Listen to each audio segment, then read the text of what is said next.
The simple exponential function passes the horizontal line test, so we know it has an inverse. And the inverse is called the logarithm. So this is what looks to be 2 to the power of x, I think. Yep. And if we take a horizontal line there, you can see it crosses only once. So it does have an inverse. The inverse, of course, is the logarithm. I've already talked about this before, but this is the kind of the formal introduction. So this, of course, is a function, right? It passes the vertical line test since the previous one passed the horizontal line test. If we have y equals b to the power of x, well, we can rewrite this statement as log base b of y equals x. That's how you undo a base of b. And the graph in red is 2 to the power of x, so the blue is f inverse of x equals log base 2 of x. If it's a base 2 in the exponent, the inverse has base 2 in the logarithm. Just like exponential functions, we must have that b for our logarithm is greater than 0, and b does not equal 1. Now, for this function, this is 2 to the power of x. It satisfies the normal b. The domain is negative infinity to infinity. The range is 0 to infinity. And if you haven't realized this yet, the inverse of a function has the domain and the range flipped. The domain for the logarithm is going to be 0 to infinity. The range is negative infinity to infinity. All you do is flip these two. That's because it flips over the y equals x line. That means x and y flip. Well, x are like the domain values, y is the range values. So they flip, y becomes the domain, x becomes the range. That's the idea. Now, transformations, of course, like every other function. It's important to note these shorthands, though. Log base 10 is used so commonly because our number system is base 10 that we shorthand it to log of x. Log base e is another very useful logarithm. It's actually arguably more useful than log base 10 because this e number, which is about 2.7, I think, this number is so natural for a lot of numbers to use.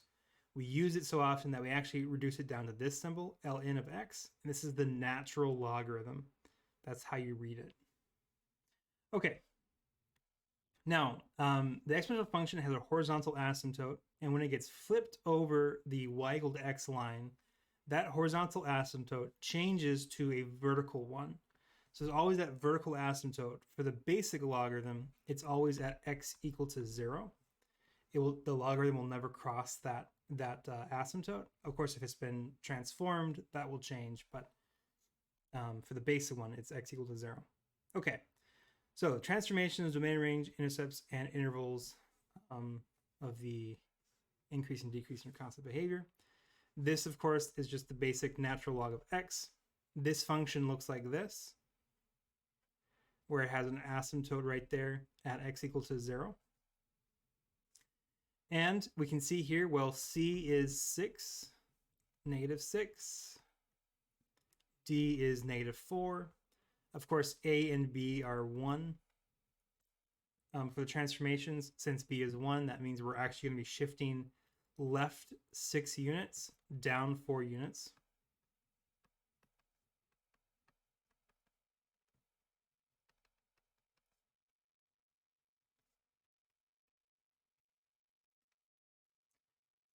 We have the domain and range. The domain is going to be from 0 to infinity. It would be for this original one. However, it's been shifted left 6 units. This vertical asymptote gets shifted left 6 units. So this becomes negative 6 now. It's just been shifted left.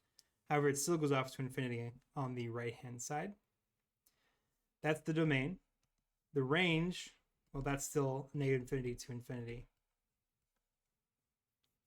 That hasn't changed with the transformations.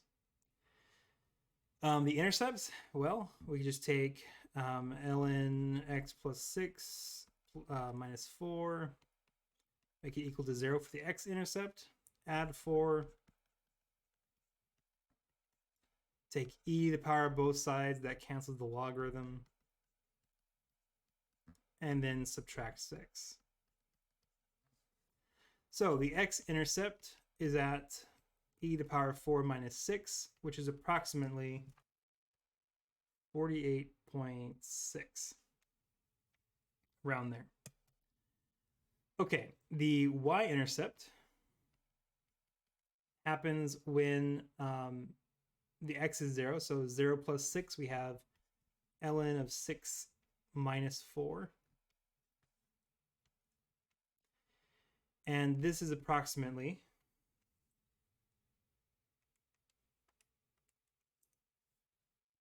negative 2.2. Okay. So all that's happened here for this function is that it's been shifted left and down. The behavior still looks the same, and this behavior is always increasing. So this is going to be increasing on the domain, negative 6 to infinity. All right, for the next one, we have log base 4 of x. That is, again, going to look like the logarithm, like this. We have an asymptote here at x equal to 0. And we can see, well, b here is negative 2. C is positive 7. And d equals negative 3. A is just 1. So c over b is going to be 7 over negative 2. Negative 7 halves. It's going to be shifted left, the 7 halves unit. And then d is negative 3, so it's going to be shifted down. But that happens after we flip it horizontally and compress it by a factor of 2. So it's going to be a horizontal flip and compress by factor of 2. Then we're going to shift left 7 halves units, down 3 units. So that's the transformation. And now we're going to look at the domain and range. The domain for this thing would be 0 to infinity. However, it's been shifted. It's been flipped horizontally, right? So it's going to be negative infinity to 0. This is the flipped horizontally, negative infinity to 0. And it's been shifted left by a negative 7 halves unit. So this intercept, this vertical asymptote is going to be shifted left by 7 halves a unit. So the domain gets flipped to negative infinity to 0, but then this gets shifted left. So it's going to be shifted left to negative 7 halves. The range, however, stays the same. Negative infinity to positive infinity. Okay, the intercepts. This intercept happens when we do log base 4.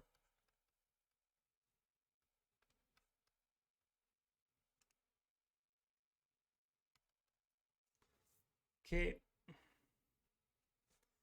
I'm going to add 3 and then take 4 to the power of x to both sides.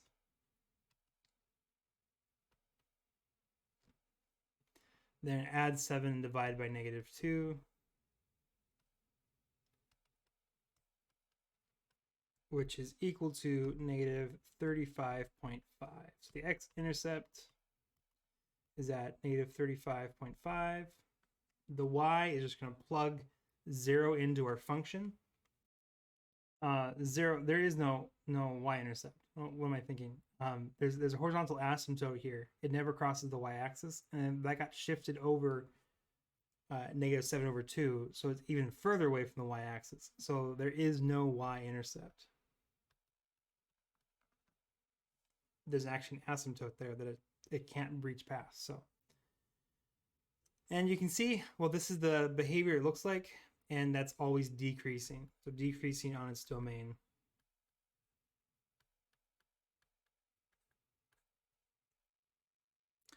All right, let's take a look at these graphs.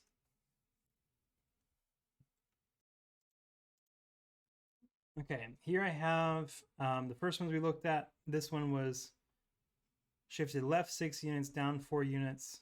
The domain is -6 to infinity, range -infinity to infinity. This vertical asymptote got shifted left 6 units to here. This point got shifted left 6 units, so 1, 2, 3, 4, 5, 6. And then down 4 units, 1, 2, 3, 4, right there. We had said that the x-intercept was at 48.6, the y at -2.2, the y-intercept is at -2.2, yep, and then the x-intercept is at -48.6. It's increasing on its domain. That's why it said as well. So that looks correct for the transformation of this natural log function. Okay, for the next one, we have log base 4 of x is this one here. You can see it's been flipped horizontally. Been flipped this way horizontally, so now it looks like this, and then it's been shifted over by